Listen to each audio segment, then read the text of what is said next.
मित्रों, व्यंग एक बड़ी कठिन कला है और व्यंग लेखन अपने आप में एक अपना स्वरूप है सृजनशीलता का, जिसकी व्याख्या सही सही की नहीं जा सकती। और अक्सर ये देखा गया है कि बहुत सारे व्यंग्यकार जो आज के हैं वो स्वयं ही अपने व्यंग्य और अपनी हास्य रचनाओं पर हंसने में सबसे पहले शिखर पे होते हैं। उनको लगता है कि हमने बहुत बड़ा तीर मार लिया, लेकिन जो व्यक्ति तीर मारता है वो इतना गंभीरता से तीर मारता है कि वो कभी ना हंसता है, ना कभी उसके चेहरे पे मुस्कान आती है। लेकिन उसका जो व्यंग है वो उसमें इतनी तीखी चोट होती है कि अपनी गाल आप सहलाते रह जाते हैं। यद्यपि गाल पे कोई थप्पड़ नहीं लगा, लेकिन शब्दों ने जो चोट की है वो आपको मजबूर करती है कि आप भीतर तक हिल जाएं। ये एक बहुत बड़ी बात होती है और ये गुण हमारे हिंदी साहित्य में बहुत सारे लोगों के पास था। ऐसा नहीं है कि जिन्होंने व्यंग्य लिखे वो सारे के सारे व्यर्थ थे, लेकिन 3 नाम ऐसे हैं जो आप जी बड़े गर्व के साथ लिए जाते हैं। और तीनों को किसको प्रथम श्रेणी में रखें ये निर्णय लेना मुश्किल हो जाता है। और तीनों का संबंध पत्रकारिता से भी रहा। तीनों ने साहित्यिक रचनाएं भी लिखी, कविताएं भी लिखी, कहानियां भी लिखी, लेख भी लिखे, उनके संकलन भी प्रकाशित हुए। लेकिन तीनों ही नियमित रूप से दैनिक समाचार पत्रों में स्तंभ लेखक के रूप में भी चर्चित रहे। मैं तीनों का बारी बारी से उल्लेख करूं। सबसे उम्र के लिहाज से आप कह सकते हैं गोपाल प्रसाद व्यास सबसे वरिष्ठ थे।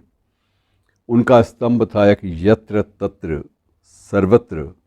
ये बड़ा चर्चित होता था, बहुत ज़्यादा।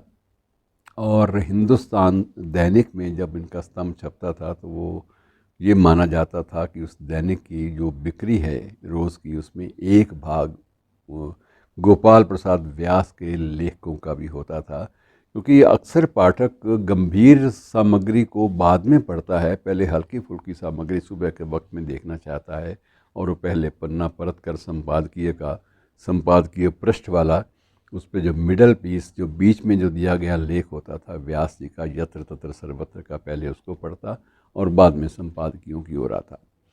और इसी प्रकार से यही परंपरा जो है शरद जोशी नवभारत टाइम्स में अंतिम पृष्ठ पर छपते रहे बहुत लंबे अरसे तक। और यही कमोबेश परंपरा रही एक ऐसे हस्ताक्षर के साथ जिसको हम विशेष रूप से आप याद करेंगे, और वो हैं हरिशंकर परसाई। हरिशंकर परसाई ने अपने जीवन में इतना कुछ लिखा, इतनी सामग्री लेखन के रूप में हमें परोसी कि हम लोग समझ ही नहीं पाए कि कब ये व्यक्ति आया और शब्दों के माध्यम से पूरा हमारा अस्तित्व, हमारी मान्यताएं, हमारी हमने जो एक मापदंड बना रखे थे, हमारे सांचे, सबको तहस नहस करता हुआ आराम से निकल गया। तो ये शख्स ऐसा था, हरिशंकर परसाई का नाम ऐसा था कि उनको एक तो मिलने से ही इनको लगता था कि आप एक बहुत सहज भाव से गंभीरतम बात करने वाले व्यक्ति से मिल रहे हैं। बहुत सहज भाव से बात करने में वो विशेषज्ञ माने जाते थे। मैं आपको उदाहरण के रूप में थोड़ा सा दूं आपको कुछ एक उनके उदाहरण लेखन के, कि वो बड़े अजीब हैं। जब आप पढ़ेंगे तो आप देखेंगे उनके एक लेख में एक पंक्ति थी कि वह विचार से जाति नहीं जाती, जाति नहीं जाती, सिर्फ शादी से जाती है। व्यभिचार में जाति नहीं जाती, सिर्फ शादी से जाती है। और दूसरी पंक्ति और भी खतरनाक है कि इस देश के बुद्धिजीवी शेर हैं, इस देश के बुद्धिजीवी शेर हैं, पर वे सियारों की बारात में बैंड बजाते हैं।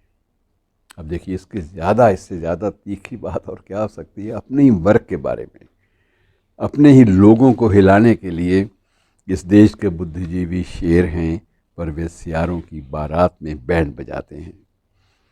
और आप एक और देखिए, रंगत अलग अलग की समस्याएं अपने आप उनकी गांठें खुलती जाती हैं। आप समझ जाते हैं क्या कहना चाहता है साहित्यकार और क्या हमें जानना चाहिए कि जो कौम भूखी मारे जाने पर सिनेमा में जाकर बैठ जाए, वे अपने दिन कैसे बदलेगी।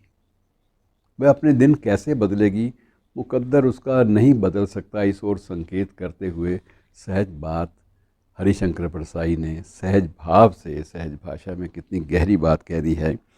और एक उनका विशेष रूप से वाक्य था कि जब शर्म की बात गर्व की बात बन जाए, जब शर्म की बात गर्व की बात बन जाए तो समझो कि जनतंत्र बढ़िया चल रहा है, तो समझो कि जनतंत्र बढ़िया चल रहा है।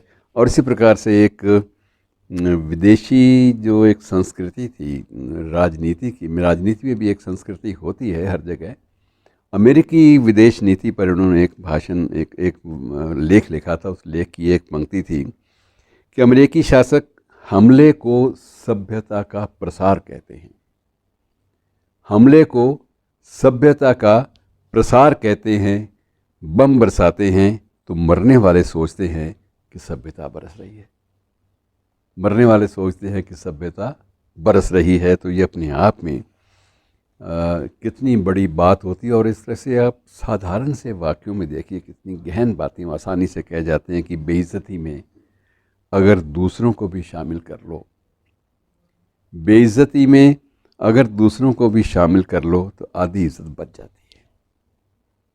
अब इससे ज़्यादा गहराई की बात सीधे साधे शब्दों में कौन कह सकता है सिवाय इस शख्स के। जब चीन में सांस्कृतिक क्रांति आई, आपको याद होगा,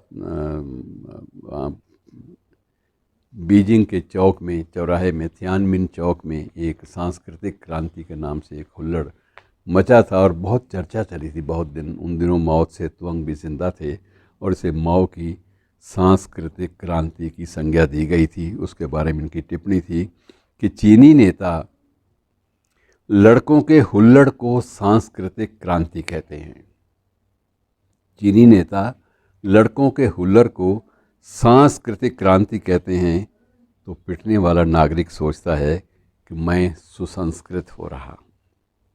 एक ढंग है बात को कहने का। और आप देखिए कि कितनी सहजता से इन्होंने बात, और इनकी जो एक पुस्तक थी इनकी जिस कृति पर उनको अकादमी अवार्ड मिला था, अकादमी पुरस्कार मिला था वो पुस्तक थी विकलांग श्रद्धा का दौर। विकलांग श्रद्धा का दौर इनकी पुस्तक थी और जिस पर इनको अकादमी पुरस्कार भी मिला। जन्म मित्रों 1922 में हुआ था, 1955 में ये चले गए थे, तारीख यही थी। और इसके अलावा उनके बारे में ये है कि उन्होंने ज़िंदगी में शुरुआत जो थी वो एक लिटरेरी मैगज़ीन से की। थोड़ी देर उन्होंने पढ़ाया भी और पढ़ाने के बाद जब लगा कि वहाँ भी अपने व्यंग के साथ नौकरी को जोड़ नहीं पाएंगे, नौकरी की अपनी शर्तें हैं तो उसको जब जोड़ नहीं पाएंगे तो इसलिए उन्होंने नौकरी भी छोड़नी पड़ी। और उसके बाद एक पत्रिका निकाल ली वसुधा। जो 4 पैसे बचे थे तनख्वाहों से या जो वेतन भत्ते से बचे थे वो सारे के सारे खर्च हो गए और धीरे धीरे पत्रिका भी बंद हो गई। बाद में वो कुछ और दोस्तों ने मिलकर अपने ढंग से उसको निकाला, लेकिन आर्थिक एक क्षमता जब ख़त्म हुई तो उस वक्त भी इस व्यक्ति ने मुस्कुराते मुस्कुराते वो कह दिया कि वसुधा सिमट गई, बात ख़त्म हुई। और इसी प्रकार से एक इनका स्तंभ चलता था, पूछिए पारसाई से। और ये बहुत सारी पत्रिकाओं में, विशेष रूप से उन दिनों में मध्य प्रदेश में जो लोकप्रिय समाचार पत्र था देशबंधु, उसमें छपता था। और केवल पूछिए परसाई से के कॉलम में, स्तंभ में इतनी डाक आती थी कि अखबार वालों को संभालनी मुश्किल हो जाती थी। वो ना वो उतने प्रश्नों को संभाल पाते थे और ना ही उनके सबके उत्तर। अंत में होता ये था कि जो चुने गए प्रश्न थे उनके उत्तर दे दिए जाते, शेष प्रश्नकर्ताओं के नाम जो है वो सूचीबद्ध करके छाप दिए जाते ताकि उनको भी साथ साथ निपटा दिया जाए, वरना अगले दिन उतने ही नाम और आ जाएंगे। तो लोकप्रियता की एक प्रकार से चरम सीमा तक ये शख्स, ये लेखक गया अपनी इस लेखनी के माध्यम से। और निधन हुआ था मित्रों 15 अगस्त को 1995 में जबलपुर में। और तब हिंदू जो समाचार पत्र था अंग्रेज़ी वाला, उसने जो इनकी ऑबिचुअरी दी थी, तो ऑबिचुअरी इसने कहा कि ये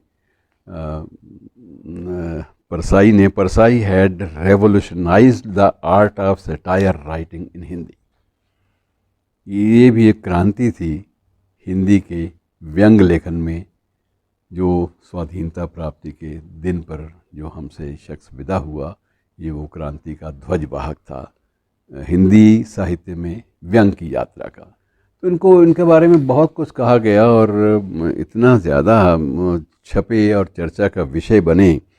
अब इनकी एक लेख था इनका बड़ा चर्चित जो हुआ कि भारत को चाहिए जादूगर और साधु, भारत को चाहिए जादूगर और साधु। इसी प्रकार से एक इनका मुंडन के नाम से एक संग्रह भी आया था, अकाल उत्सव, ये भी एक संग्रह आया था, 10 दिन का अनशन। ऐसे बहुत सारे संकलन जिसमें सामयिक चेतना, अपने समय की जो विषमताएं थी और विसंगतियां थी, सबको समेट लेना, ये इस शख्स को आता था। और बाद में मित्रों ये भी हुआ कि एक बार प्रेमचंद के फटे जूते नामक एक इनकी एक रचना थी, एक प्रस्ताव था, उसका शीर्षक था प्रेमचंद के फटे जूते। जब ये छपी थी तो उसके बाद प्रेमचंद के फटे जूतों वाले चित्र भी छपे, आप सब ने शायद देखे भी होंगे। और ये मध्य प्रदेश में और एनसीईआरटी के पाठ्यक्रम में इसको बाकायदा शामिल किया गया सम्मान के साथ, क्योंकि ये साहित्य की जो भीतरी जो आर्थिकता थी उसको उजागर करने वाला एक लेख था। इसी प्रकार से परसाई कहते हैं कि नाम से एक दूरदर्शन पर लंबी एक सीरियल धारावाहिक भी चला था बहुत ज़्यादा, और ये सन 2000 में शुरू हुआ था और 2001, 2, 3, 4 तक चलता रहा, और वो भी अपने समय का बहुत ही लोकप्रिय धारावाहिक माना जाता था और लोग उसकी प्रतीक्षा करते थे। तो ऐसे लेखक को मित्रों याद करना इसलिए भी ज़रूरी है कि हमारी ज़िंदगी में वैसे ही हास्य और व्यंग दोनों चीज़ें गायब हो चुके हैं। अब तो वो एक उर्दू शायर की बात भी याद आती है, और हिंदी कवि ने उसी को अलग रूप से प्रस्तुत किया था। जो हिंदी कवि ने कहा था, पहले मैं उसी की चर्चा करूँगा कि अब वज़ीरों, अफसरों और पागलों को छोड़कर, अब वज़ीरों, अफसरों और पागलों को छोड़कर आज खुलकर कौन हंसता है हमारे देश में। और ये कवि थे सत्यानंद शाकिर, जिन्होंने ये बात कही थी और इस बात पर काफ़ी चर्चा भी हुई थी। और दूसरा शेर जो उर्दू का था वो भी इसी तेवर में था और बिल्कुल अलग ढंग से उसकी भी चर्चा की जा सकती है। शेर था कि या तो दीवाना हंसे या तू जिसे तौफीक दे, या तो दीवाना हंसे या तू जिसे तौफीक दे, वरना इस दुनिया में आकर मुस्कुरा सकता है कौन। धन्यवाद दोस्तों।